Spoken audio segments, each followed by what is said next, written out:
বিসমিল্লাহির রহমানির রহিম। বাংলাদেশের মধ্যে বর্তমানে এমন একটি ঘটনা ঘটেছে, বর্তমান ইউনূস সরকারের, আপনারা হয়তো জেনেছেন বিদেশি সংবাদ মাধ্যমে এবং বাংলাদেশ সংবাদ মাধ্যমে তা প্রচার হয়েছে। এই বাংলাদেশের মধ্যে প্রথম ডক্টর ইউনূস সরকারের নিকট মার্কিন যুক্তরাষ্ট্রের সর্বোচ্চ বাইডেন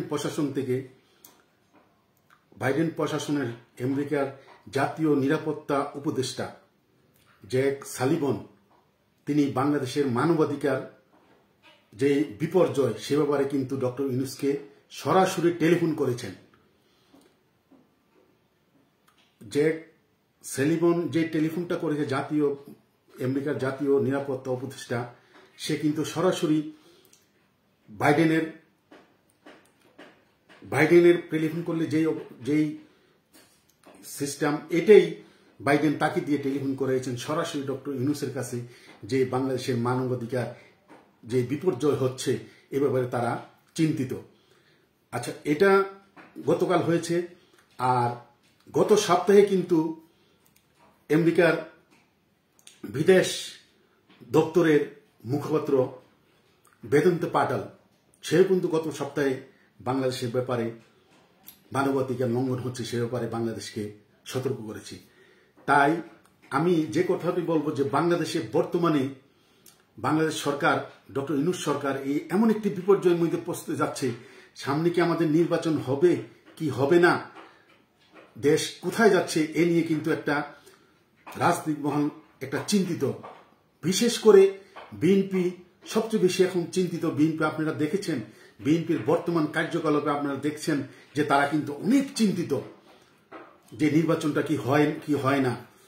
তো এই ব্যাপারে আরেকটি ব্যাপার, বাইডেন প্রশাসন বিদায় নিবে আগামী মাসের জানুয়ারি মাসের 20 তারিখে।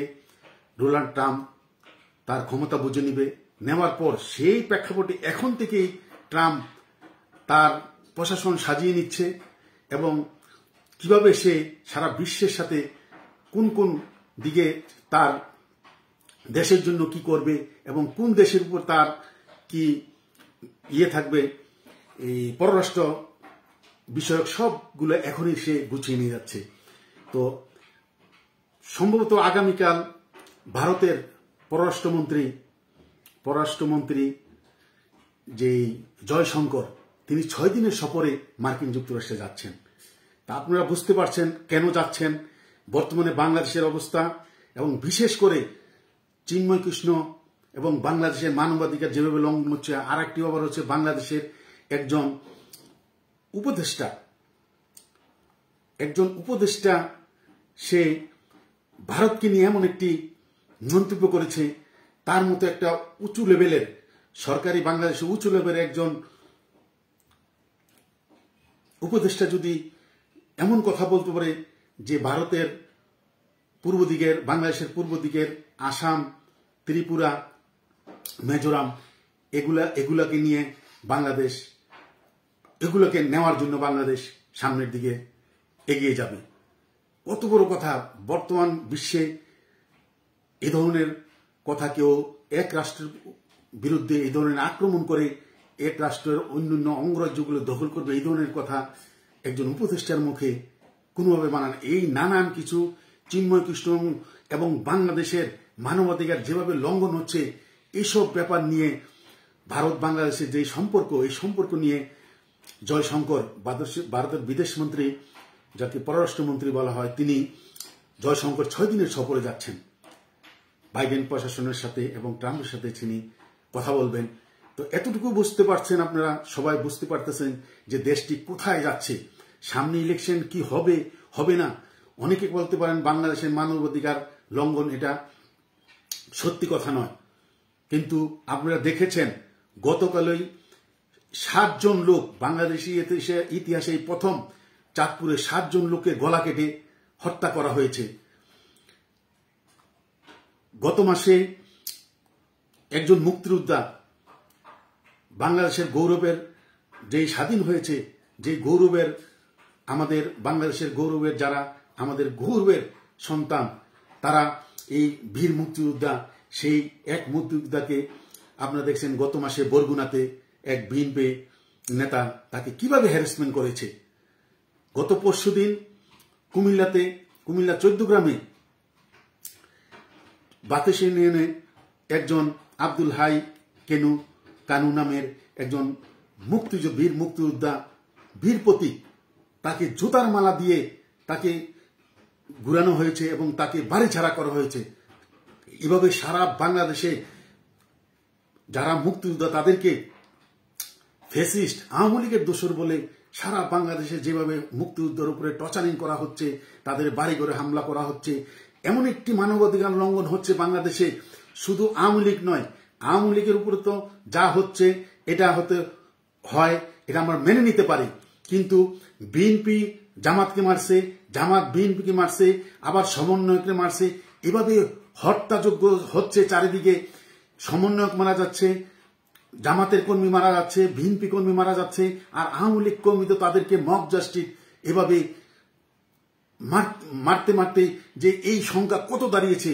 5ই আগস্টের পর, 5ই আগস্টের পূর্বে যে আন্দোলনে 15 জুলাই যে আন্দোলন, এই আন্দোলনে যদি 500-600 লোক, বাংলাদেশের সরকারি হিসাবে 631 জন কথা বলছে, জাতিসংঘ মানবাধিকার বলছে 400 জনের লোক মারা গেছে, কিন্তু 5 তারিখের পরে কমপক্ষে 400-500 পুলিশকে হত্যা করা হয়েছে, 400-500 আওয়ামী লীগের নেতাকর্মীদের হত্যা করা হয়েছে, এবং সারা বাংলাদেশে যেভাবে মব জাস্টিস হচ্ছে, কাকে কে মারছে, মানে সারা বাংলাদেশ একটা অরাজকতার মধ্যে আছে। 5ই আগস্টের পর আপনারা দেখেছেন যে একটা আন্দোলন, এই 5ই আগস্টের মধ্যে এই কয়েক 4 মাস বাংলাদেশের মধ্যে এই দাবি আদায়ের মাস হিসাবে পরিণত। সব প্রতিটি ডিপার্টমেন্টের লোক, রিক্সাওয়ালা বলতে সবাই, শুধু বাকি ছিল যে মাজারের যেই এই পীর আউলিয়া দরবেশ এবং মাজারের যে ফকির, তারাও সচিবালয় ঘেরাও করেছে। আর শেষ পর্যন্ত বাকি ছিল যে কাজের বুয়া, এই কাজের বুড়ো তারাও দাবি নিয়ে শাহবাগে এসেছে। আর কি বাকি রইল বাংলাদেশে? আর কিছু বাকি রইল না। সারা বাংলাদেশে প্রতিটি গ্রামে, প্রতিটি অঞ্চলে এভাবে মব জাস্টিস হচ্ছে, কাকে কি পিটিয়েছে, আইন শৃঙ্খলা নাই। আর বাংলাদেশের সারা পৃথিবীর মধ্যে জাতিসংঘের পিস কোরের মধ্যে বাংলাদেশের সেনাবাহিনী আমাদের গর্বের দন, তারা এত সুন্দরভাবে কাজ করছে, সারা পৃথিবীতে এই তাদের কাজের প্রশংসা হয়েছে। সেই বাংলাদেশ সেনাবাহিনীকে এখন পুলিশের মতো জনগণের মুখোমুখি করা হয়েছে।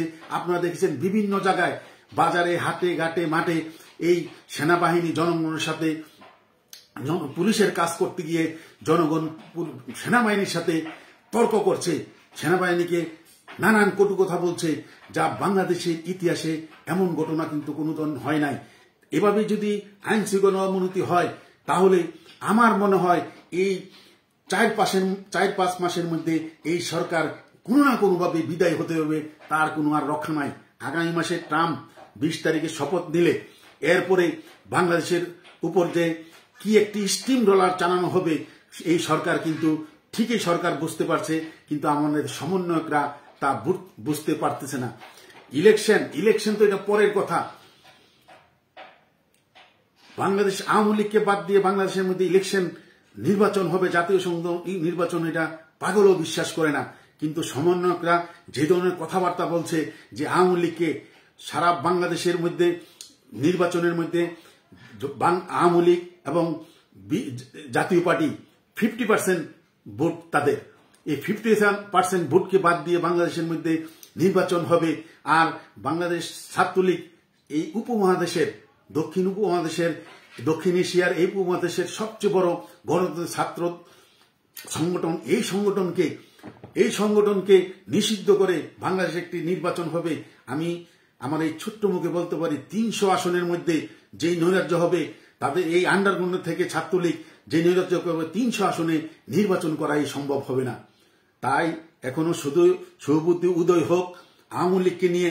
যারা হয়তো আওয়ামী লীগের যদি কেউ অন্যায় করে থাকে তাদের বিচার হবে, কিন্তু যারা অন্যায় করে নাই, এই দক্ষিণ উপমহাদেশের সবচেয়ে বৃহৎ দল আওয়ামী লীগ, এই স্বাধীনতার নেতৃত্ব দান করে এই আওয়ামী লীগকে বাদ দিয়ে বাংলাদেশে নির্বাচন করার কথা চিন্তা করলে বোকার স্বর্গে বাস করে। তাই নির্বাচন এখন হবে কি হবে না, এটাই একটি বড় প্রশ্ন হয়ে দাঁড়িয়েছে। বিএনপি নির্বাচনের এই আগামী মাস থেকে এই অন্তর্বর্তী সরকার এমন সমন্বয়কের বিরুদ্ধে 2025 সালে নির্বাচনের তারিখ ঘোষণা করার জন্য বিএনপি মাঠে নামছে আন্দোলনে। এই আন্দোলনে বিএনপি মাঠে নামলে সমন্বয়করা অন্তর্বর্তী সরকার যে কোথায় যাবে তারা পালিয়ে যাওয়ার রাস্তা পাবে না। তাই এই বর্তমান সরকার, অন্তর্বর্তী সরকার, ডক্টর ইউনূস যে ধরনের কথা বলছে, উনি রাজনীতি করে নাই। যারা রাজনীতি করে তাদেরকে বোকা বানানো যায় না। তিনি বলেছেন 25 সালে নাইলে 26 সালের জুনের পূর্বে, 25 সালের মধ্যে যদি 26 সালের জুনের পূর্বে কিভাবে নির্বাচন হয়? ফেব্রুয়ারি, মার্চ, এপ্রিল, মে, জুন, জুলাই এগুলোতে কোনোভাবে নির্বাচন সম্ভব না।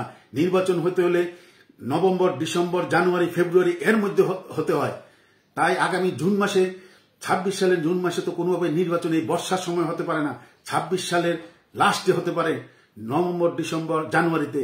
তাই এই সরকার, অন্তর্বর্তী সরকার সমন্বয়ের সাথে তারা যোগ সাজস করে তারা চিন্তা করেছে আগামী 2 বছরে 26 সালের ডিসেম্বর, জানুয়ারিতে নির্বাচন দিবে। কিন্তু এই 2 বছর বাংলাদেশের জনগণ আপনাদেরকে এই ক্ষমতায় রেখে এই যেভাবে দ্রব্যমূল্যের দাম ঊর্ধ্বগতি হচ্ছে, মানুষের নাবিশ্বাস উঠে গেছে, সারা দেশে আইন শৃঙ্খলার অবনতি, এভাবে বাংলাদেশে যে মব জস্টিস, কাকে কে পিটিয়ে মারছে, আইন শৃঙ্খলার অবনতি, এর থেকে মানুষ এই অসহনীয় যন্ত্রণার থেকে বাঁচতে মানুষ এখনই বলা শুরু করছে, গ্রামে গঞ্জে সব জায়গায়, যে আগেই ভালো ছিলাম, আমরা আগেই ভালো ছিলাম। তারা এখন প্রতিটি জরিপে, আপনারা অনলাইনে দেখেছেন, এই অনলাইন জরিপে তো কোনো কারচুপি করার কিছু নাই।